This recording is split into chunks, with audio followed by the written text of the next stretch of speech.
Silicon city ಬೆಂಗಳೂರಿನಲ್ಲಿ ಚುನಾವಣಾ ಕಣ ರಂಗೇರ್ತಾ ಇದೆ. ಅದರಲ್ಲೂ MP ಎಲೆಕ್ಷನ್ ಹತ್ರ ಬರ್ತಾ ಇರೋ ಹಿನ್ನೆಲೆಯಲ್ಲಿ ಸೆಂಟ್ರಲ್ MP ಆಸ್ಪರೆಂಟ್ ಆಗಿ ಇರ್ಫಾನ್ ಉಲ್ಲಾ ಶರೀಫ್ ಅವರು ಈಗಾಗಲೇ ತಮ್ಮ ಆಕಾಂಕ್ಷೆಯನ್ನು ವ್ಯಕ್ತಪಡಿಸಿದ್ದಾರೆ. ಕಾಂಗ್ರೆಸ್ನ ಹಿರಿಯ ಮುಖಂಡರಾದಂತಹ ಇವರು ಈಗಾಗಲೇ ಸೆಂಟ್ರಲ್ MP ಆಸ್ಪರೆಂಟ್ ಅನ್ನೋದು ಈಗಾಗಲೇ ಎಲ್ರಿಗೂ ತಿಳಿಸಿದೆ. ಆಕಾಂಕ್ಷಿಯಾದಂತಹ ಇವರು ಸಾಕಷ್ಟು ಕೆಲಸವನ್ನು ಸಹ ಮಾಡಿದ್ದಾರೆ. ಇವರ ಹುಟ್ಟು ಸ್ಥಳ ಚಿತ್ರದುರ್ಗ ಆಗಿದ್ದರೂ ಸಹ ಇವರು ಬೆಂಗಳೂರು ನಗರದಲ್ಲಿ ಸಾಕಷ್ಟು ಕೆಲಸಗಳನ್ನು ಮಾಡಿದ್ದು ಬೆಂಗಳೂರಿನಲ್ಲೇ ಡಾಲರ್ಸ್ ಕಾಲೋನಿಯಲ್ಲಿ ಸ್ವಂತ ನಿವಾಸವನ್ನು ಹೊಂದಿದ್ದಾರೆ. जैसा कि मालूम हुआ कि आप जो है बेंगलुरु सेंट्रल के उम्मीदवार के तौर पर सामने आने की कोशिश कर रहे हैं, इस बुनियाद पर जो है आप कांग्रेस की टिकट के लिए कोशिश कर रहे हैं. अस्सलाम वालेकुम वरहमतुल्लाहि वबरकातुहू. कॉन्स्टिट्यूंसी बेंगलुरु सेंट्रल कॉन्स्टिट्यूंसी जो है डिलिमिटेशन के बाद इसको एक माइनॉरिटी कॉन्स्टिट्यूंसी के नाम से आइडेंटिफाई किया गया है. इससे पहले जो था वो बेंगलुरु नॉर्थ से एक माइनॉरिटी सीट चुन के आती थी, जो कि जाफ़र शरीफ साहब वहाँ तकरीबन 6-7 बार वहाँ से चुन के आए. और एक धारवाड़ साउथ, एक गुलबर्गा, 3 माइनॉरिटी कॉन्स्टिट्यूंसीज थे. तो डिलिमिटेशन जब हुई, डिलिमिटेशन के बाद सिर्फ 2 कॉन्स्टिट्यूंसी बच गए. बेंगलुरु नॉर्थ निकल गई, बेंगलुरु सेंट्रल के नाम से उसको आइडेंटिफाई किया गया. एक और धारवाड़ साउथ थी पहले, उसको निकाल कर हटाकर हावेरी पार्लियामेंट्री कॉन्स्टिट्यूंसी बोल के बने. गुलबर्गा एक कॉन्स्टिट्यूंसी थी जहाँ अक्सरियत में थी कौम, और वहाँ से हर हमेशा एक माइनॉरिटी कैंडिडेट चुन के आते थे, तो वहाँ पर भी उसको रिज़र्व किया गया. तो बचे 3 के बजाय 2 हो गए. और वो 2 कॉन्स्टिट्यूंसीज में भी जब से डिलिमिटेशन होने के बाद जो भी कैंडिडेट माइनॉरिटी से डालते थे, कोई नुमाइंदगी हमारी चुन के नहीं आई. हावेरी में जब से डिलिमिटेशन हुआ, हर बार मुसलसल 3 बार भी हार चुके.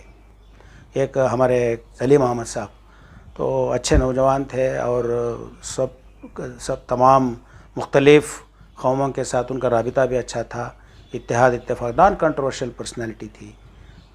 बावजूद उसके आप सब जानते हैं तो हाँ, इलेक्शंस आजकल के ज़माने में इंतखाबात किन हालात में चलते हैं, कैसे होता है, सोचते कुछ अंजाम कुछ ऐसा होता है. तो मुसलसल 3 बार वो भी कामयाब नहीं रहे, कामयाब हो नहीं पाए. और सेंट्रल में भी जो है एक बार भी हमारी नुमाइंदगी चुन के नहीं. मुझे ऐसा लगता है डिलिमिटेशन प्रोसेस जो हुआ है शायद उसमें कुछ कोताही हुई होगी. जिस अंदाज से, जिस तरीक़े से उसको करना चाहिए था, शायद नहीं हुआ होगा. जैसे कि गुलबर्गा में हर हमेशा जीत के आती थी सीट, तो वहाँ रिज़र्व करने की क्या वजह, वो हमारे समझ के बाहर है. तो जीत कर आने के कॉन्स्टिट्यूंसीज जो है हट कर निकल कर अब ऐसे 2 कॉन्स्टिट्यूंसीज बचे हैं. आज तक के हमारे एक नुमाइंदा भी कर्नाटक से पार्लियामेंट में नहीं आए. तो यहाँ जो हमारे 2 बार रिजवान अरशद साहब इलेक्शन को लड़े, लेकिन उनको भी उनकी बुरी कोशिश के बावजूद भी जो है वो हो नहीं पाया. तो फिर भी मुसलसल अब कुछ बचा कुछ नहीं है, और फिर डिलिमिटेशन होने तक जो हालात हैं उन हालात से हमको गुज़रना पड़ेगा. तो इस बार जो है मैं समझता हूँ कि कोई एक नए चेहरे को अगर आने से कुछ उसमें बदलाव आ सकता है, नई सोच, एक नया पैगाम और एक नया जोश, नया शोर लेकर के कौम के ताल्लुक़ से और तमाम इस हलक़े के तमाम मुख्तलिफ़ कौमें जितने भी हैं, इन तमाम को साथ लेकर के, एकजुट लेकर के यहाँ के ये हलक़े के ताल्लुक़ से जो मसाइल हैं उस मसाइल पर ज़ेर गौर करते हुए, चाहे तालीमी मैदान हो, तालीम के ताल्लुक़ से हो, या स्वास्थ्य के ताल्लुक़ से हो, तिब्बी इमदाद के ताल्लुक़ से हो, या माशरे के ताल्लुक़ से हो, या रोज़गार के ताल्लुक़ से हो, इन तमाम चीज़ें बहुत मसाइल अभी जलते हुए हैं. इन मसाइल पर हमको ज़ेर गौर करना है और इसमें एक नई सोच लेकर के एक बेदारी पैदा करना है कौम में. मैं भी एक इसमें हिस्सा ना लूँ। अगर आपको कांग्रेस पार्टी चुनती तो किन पैरामीटर्स पर आपको टिकट देगी कांग्रेस पार्टी? देखिए, मैं कांग्रेस में मेरी जो सियासी पहल हुई है वो कांग्रेस ही हुई है। एक तो मैं तकरीबन 21 साल का जब था तो मैं पहले काउंसिलर बना, म्यूनसिपल काउंसिलर बना, म्यूनसिपल प्रेसिडेंट, वाइस प्रेसिडेंट बना और म्यूनसिपल प्रेसिडेंट के हैसियत से एक 8-10 साल काम किया, 8 साल, और वक्फ बोर्ड का चेयरमैन होते हुआ भी काम किया, मैं उस हैसियत से भी काम किया हूँ। और सेंट्रल वेयर हाउसिंग कॉरपोरेशन जो कुछ भी है, और मौलाना आज़ाद एजुकेशन फाउंडेशन में गवर्नमेंट ऑफ इंडिया का एक हल्का है, तो उसमें भी जो है मैं वहाँ बहुत बहुत बड़ी हस्तियाँ वहाँ से गुज़रे हैं मेंबर्स बन के, जो कि जहाँ अब्दुल कलाम साहब साबिक सदर थे, तो वो भी मेंबर थे, और ज़फ़र सैफुल्लाह साहब जो कैबिनेट सेक्रेटरी थे, सेंट्रल कैबिनेट सेक्रेटरी, वो तारीख़ में एक ही कैबिनेट सेक्रेटरी थे जब, तो वो भी जो है मेंबर थे।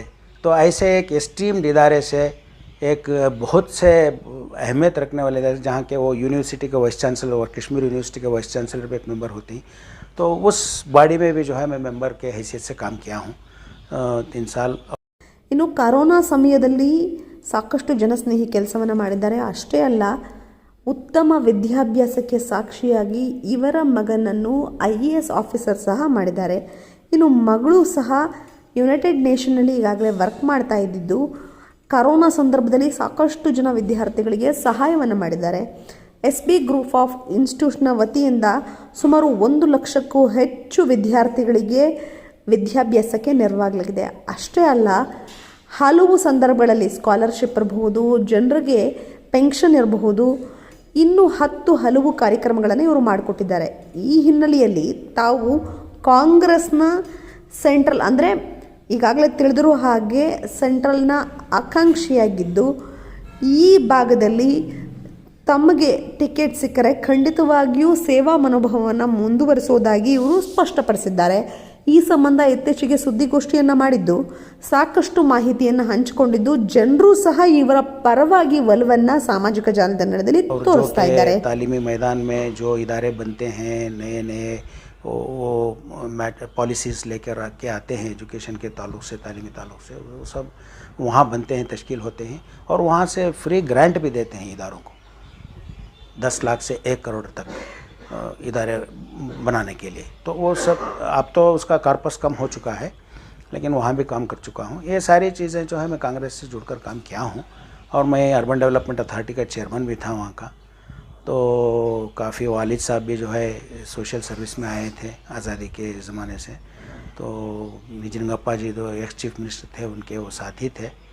तो ऐसा एक सियासी माहौल में, और जाफ़र शरीफ साहब जो थे वो हमारे वो एक रिश्तेदार भी हैं, वो भी चित्रदुर्गा से राबिता रखते हैं, तो उनकी पैदाइश वगैरह वहीं से हुई, लेकिन बाद में जो है उनकी सियासी ज़िंदगी यहाँ से जुड़ी। देखिए, हर कोई चीज़ कोशिश और उम्मीद पर होती है, कोशिश और उम्मीद की बुनियाद पर होती है। तो रिजवान साहब, ऐसा नहीं कि रिजवान साहब जीत नहीं सकते थे।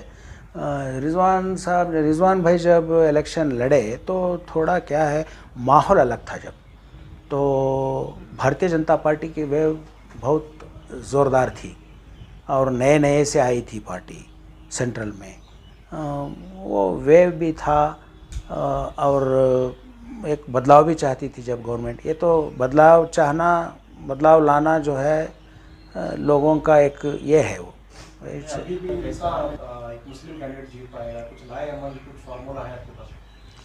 फार्मूला क्या है कि 3 बार एक कैंडिडेट जीत चुका है। अब लोग तो देख चुके हैं कि 3 बार 3 साल 15 साल में क्या हुआ है, नहीं हुआ है।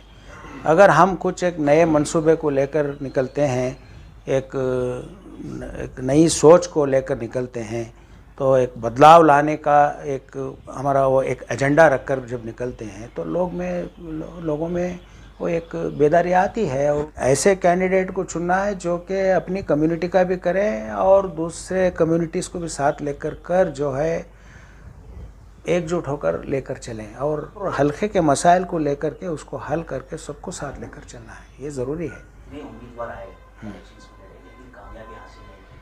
तो इट्स नॉट जस्ट एक वेव आया, वेव में जीत गए, चले गए, हो गया, मतलब नहीं।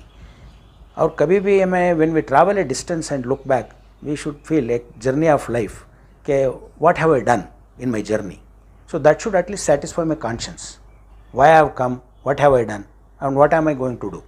तो ये 3 चीज़ों को रख लेकर हमको चलना है। लिमिटेड कॉन्स्टिट्यूंसी आप कोशिश करेंगे टिकट ले आने की।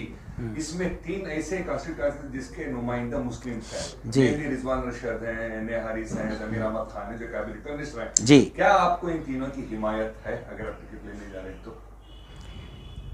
हिमायत तो जिसको भी दी जाती है टिकट, उनके लिए उनकी हिमायत होती अगर है। आपको टिकट मिल जाए, तीनों आपके लिए काम करेंगे? ज़रूर करेंगे, क्योंकि हम ज़रूर काम करेंगे, दिल से काम करेंगे आपके लिए? दिल से भी काम करेंगे, दिलो जान से काम करेंगे। इस मेरिट पर आपको मुंतखब करे पार्टी? तो एक तो मैं क्वालिफाइड हूँ, और दूसरा तो है मैं न सिर्फ अपनी कम्युनिटी के तरफ मैं तवज्जो देता हूँ, लेकिन बल्कि तमाम मुख्तलिफ़ कम्युनिटीज़ जितने भी हैं हल्के, इन तमाम को साथ लेकर के इंटीग्रेट करके मैं लेकर के चलता हूँ, और मुझे ये उम्मीद है कि मैं सबका दिल जीतूँगा। सर आखिरी में अवाम जो है वीडियो देखने उनके लिए क्या मैसेज देना चाहेंगे सर आप? आवाम को जो आज तक क्या एक जनरल एक माहौल एक वोटर के दिल में, दिलो दिमाग में आता है कि इलेक्शन के टाइम पर बोलते हैं, बाद में ऐसे पलट के नहीं देखते ऐसे, लेकिन वक्त बताएगा कि मैं जो बोल रहा हूँ वो कि मैं किया नहीं किया, वक्त बताएगा। और मैं दिलो अपने ज़मीर को गंवा रख कर, अल्लाह को हाजिर नाजिर रख कर मैं बोलता हूँ, जो मैं बोलता हूँ वो करता हूँ, और जो नहीं कर सकता वो नहीं बोलता। That's all, that's the message. नमस्कार, आप देख रहे हैं निम्मत ध्वनि डिजिटल। मैं अंशा। लाइक कीजिए, शेयर कीजिए और सब्सक्राइब कीजिए। हाय नमस्ते, मैं हूं फैसल खान। आप देख रहे हैं निम्मत ध्वनि। देखते रहिए, लाइक कीजिए, सब्सक्राइब कीजिए एंड शेयर कीजिए। गाइस, दिस इज मुकेश ऋषि और आप मुझे निम्मत ध्वनि में भी देखेंगे, पढ़ेंगे, महसूस करेंगे। नमस्कार, मैं हूं हितेन तेजवानी और आप देख रहे हैं निम्मत ध्वनि डिजिटल।